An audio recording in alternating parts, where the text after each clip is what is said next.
Welcome back po muli sa ating channel mga Lord. So ngayon, ang video natin is tungkol naman dito sa multi-one ng tenda po. Ito yung gagamitin ko na pang multi-one para dito sa aking bendo. Kasi ang gagamitin ko lang dyan ay SIM base lang. At ang gamit ko na modem ay itong B938 na open line na siya and smart ang nakalagay. Sa ngayon, wala pa siyang external antenna. And ito namang 936 na merong external antenna. So pareha silang smart ang gamit na SIM card. So ito ay gagamitin ko nga na pang source ng internet para dito sa bendo machine na to. At ilalagay ko nga doon sa area na hindi abot nitong aking PTP. Kasi nakokoberan siya ng mga naglalakihan at nagtataas ang mga bundok. So ito magagamit ko na muli itong aking multi-one para dito sa aking dalawang modem na Huawei na pareho kong gagamitin para dito sa bendo na to. Ayan. So ito lalagyan ko rin siya ng external antenna. So sa ngayon hindi pa kasi testing pa lang naman to dito sa bahay. Mamaya ko pa siya talaga i-deploy dun sa paglalagyan ko nitong bendo. Doon ko na siya lalagyan ng pinakang external antenna. And ito kasi, ito yung antenna na to is gamit ko as a backup na internet kapag nagkaroon ng problema sa aming internet dito sa bahay. So itong antenna na to ang ginagamit ko. So sa ngayon ginamit ko muna dito sa 936. So tara mga Lods at atin muna itong i-speed test isa-isa ang bawat modem at saka ipapakita ko rin sa inyo kung paano i-configure ng tama itong Tenda W18E upang pagsamahin natin ang speed. Hindi lang ito pang load balancing, pwede natin itong iset as a load balancing and pwede rin natin itong iset na pagsamahin yung speed nitong dalawang ISP. So yan po yung ating gagawin sa video na to. So tara na sa aking computer screen. Ayan, ang una nating speed test is itong 936 na mayroon siyang external antenna na gamit. Ayan, connected sa aking PC. So, yan yung ating speed test ngayon. So, ito siya. Mag-testing tayo. Ayan, ang kanyang speed. Pumapalo siya ng 40 something, So, yan yun. Yan yung may gamit na external antenna, yung 936. So, ayan, 39.2 ang kanyang naging download speed. And ito yung upload niya. So, medyo mababa, So, ganyan talaga yung band 40 and band 41, Medyo mababa yung upload speed.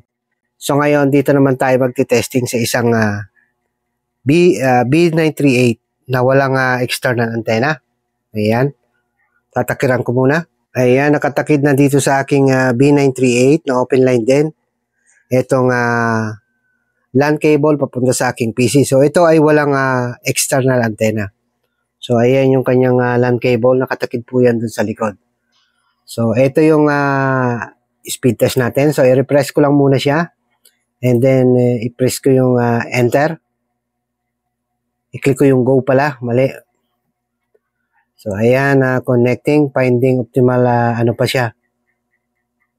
Wait, natanggal ata. Nag-lose. Wait lang, nag-lose ito. Sira na kasi yung pinakang lock nitong LAN. Ayan. So, refresh muna natin.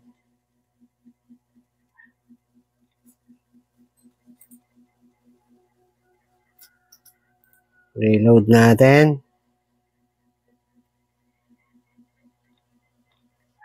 So, ayan, i-go natin. Ayan. So, ayan ang kanyang speed. Wala siyang antenna, 11 point something lang. Wala siyang external antenna. Built-in lang yung kanyang gamit. Ayan at ang band na gamit nito is yung P1. Kung hindi ako nagkakamali. So, ayan yung kanyang speed. 11.89 at saka 1 point something ang kanyang upload. 2. Ayan. 2.4. So, tingnan natin. Punta natin yung dashboard. Mali. 192. Ayan.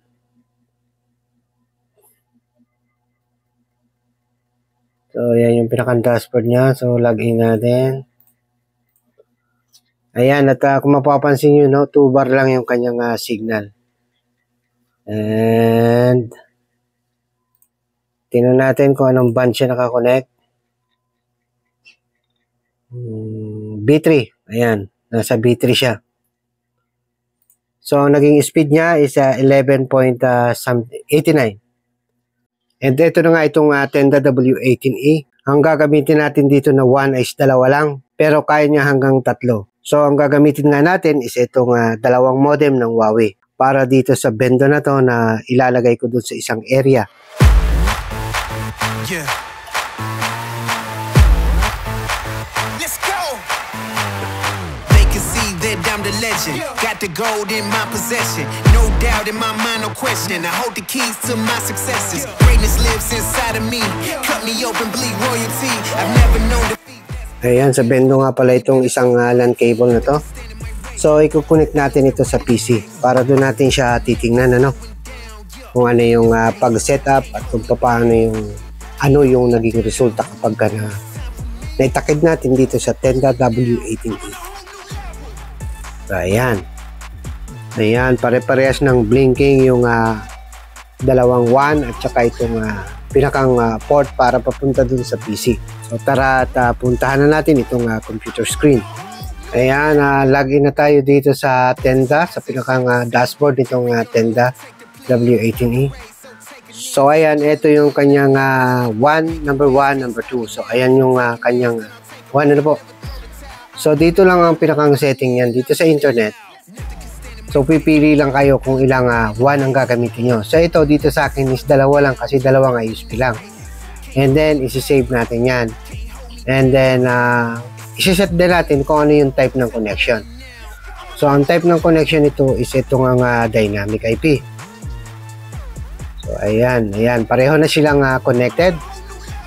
And tingnan natin itong pinakang wireless setting niya. So setup nyo na rin syempre yung Wi-Fi SSID ng inyong Wi-Fi. At saka yun na rin password at saka yung pinakang username and password para dito sa dashboard. So iset nyo dapat yan. So dito sa network, so yan lang yung aking in-enable. Ayan. So isa lang yung aking naka-enable, no? Yan lang, yung MW.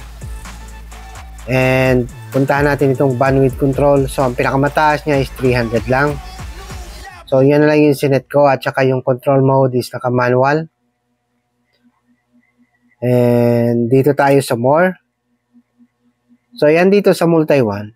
Andi dito kasi yung pinakang policy, kung ano yung gusto natin gawin dito sa Tenda W18E, kung paano natin ibibigyan ng pinakang command o i-set up itong ating dual ISP.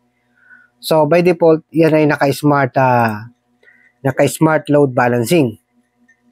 So yan ay i-save natin muna dyan para ma-compare natin kung ano ba yung magiging speed test nito kapag naka-smart load balancing lang tayo. So puntahan natin yung speedtest.net.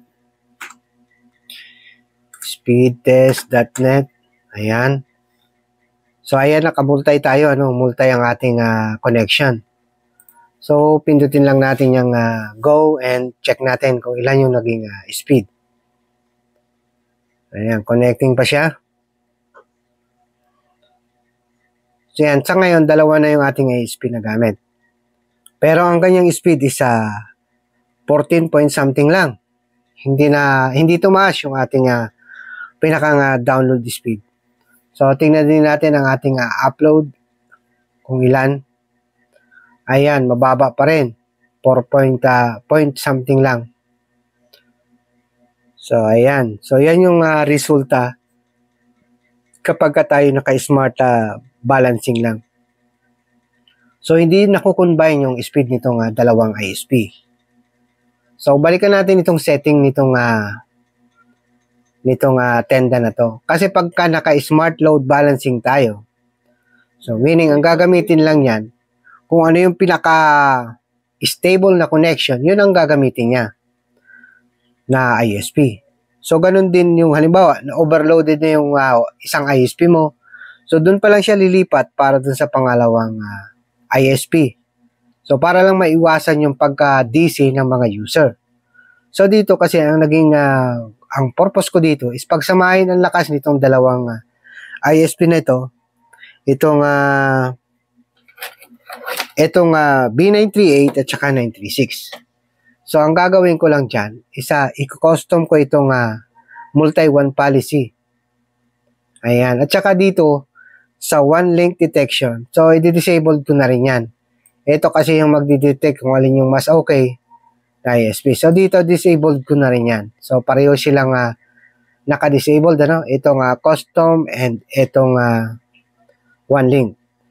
Ayan. So, save natin. And, i-refresh natin tong speed test na to. Ayan, isa pa, make sure natin. Ayan, so, ngayon, testingin naman natin kung napagsama na ba yung speed nitong dalawang ISP. Ayan. So, tingnan natin. Ayan, kung napapansin nyo, no, tumataas na po ang ating speed. Napagsama na niya itong dalawang ISP na speed.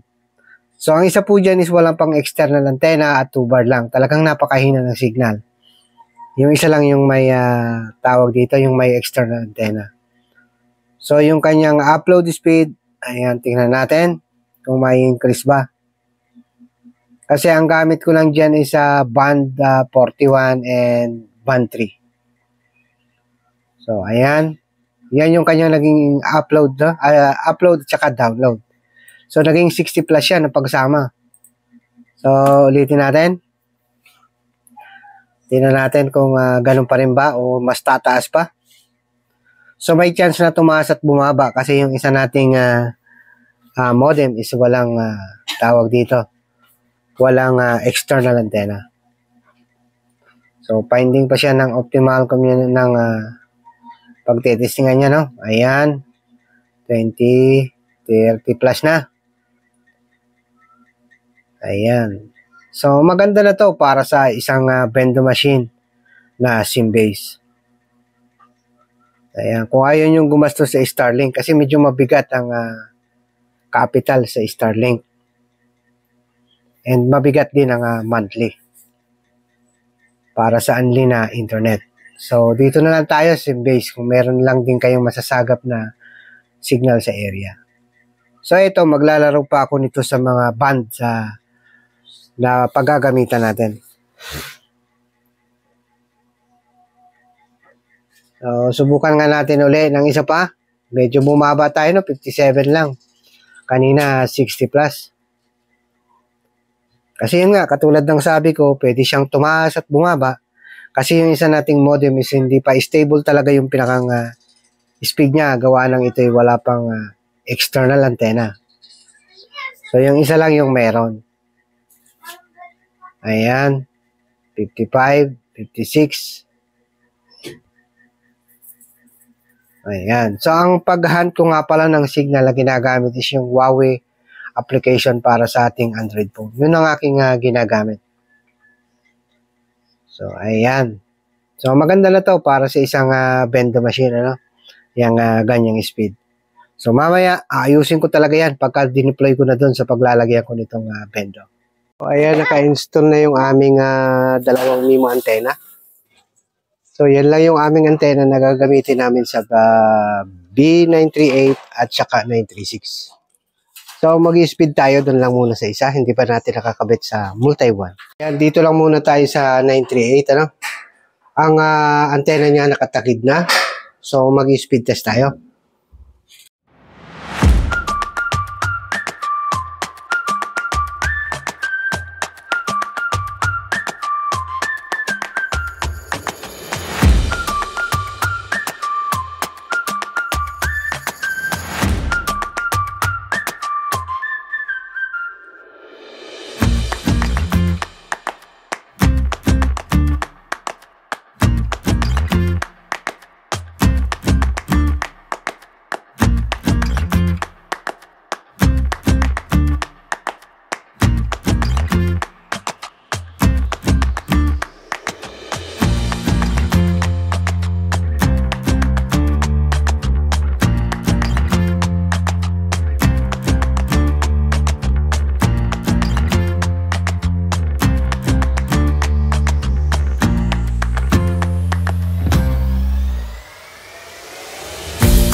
Ngayon, dito naman tayo sa 936.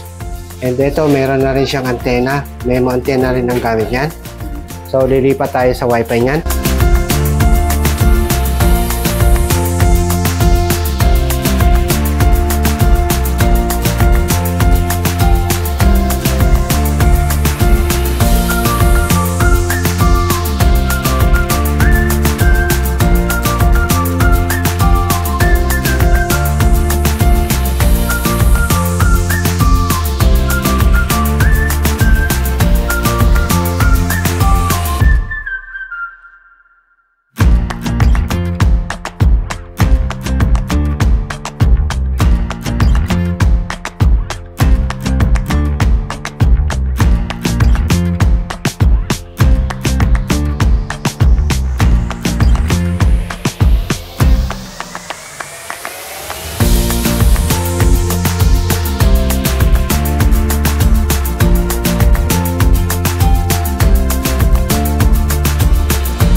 Ayan yung dalawang modem, kinabit ko na dito sa aking multi-one. So lilipat tayo ngayon dito sa isang sa multi-one na to. Diyan tayo kukunin upang ma-check natin yung pinagsamang speed nitong dalawang ISP na to.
So ganyan lang mga lods, ang pagsasama ng speed ng dalawang ISP o tatlong ISP gamit ang Tenda W18E. Siguro sa inyo magko-comment ng pwede naman pagsamahin sa Bendo kung dual one. Since meron nga ako nito dati pa, gamit ko to dun sa aking PTP dati. Tatlong ISP ang gamit ko dito.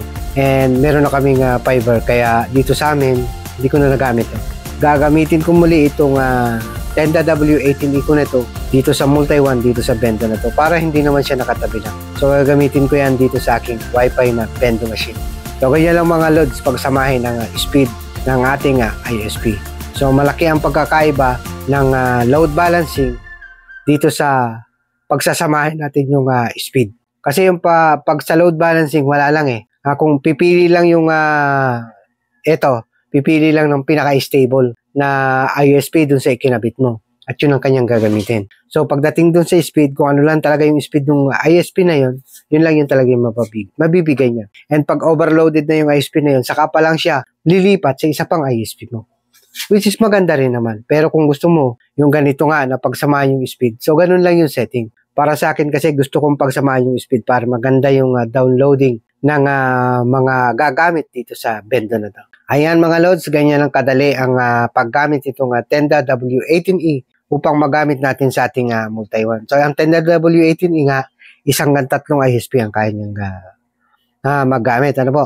And nakita nyo rin kung paano ang pagkakaiba nitong smart load balancing dito sa pinagsama itong speed nitong dalawang ISP o higit pa. Kung meron kayong iba pa. Kung hanggang 3, kaya po nito. Sa ngayon, 2 lang po yung aking ISP na ginamit. And pareho ang network niyan kasi walang ka-signal-signal doon ang other network maliban dito sa smart. Gusto ko lang palakasin yung download speed nito. See you soon mga lods.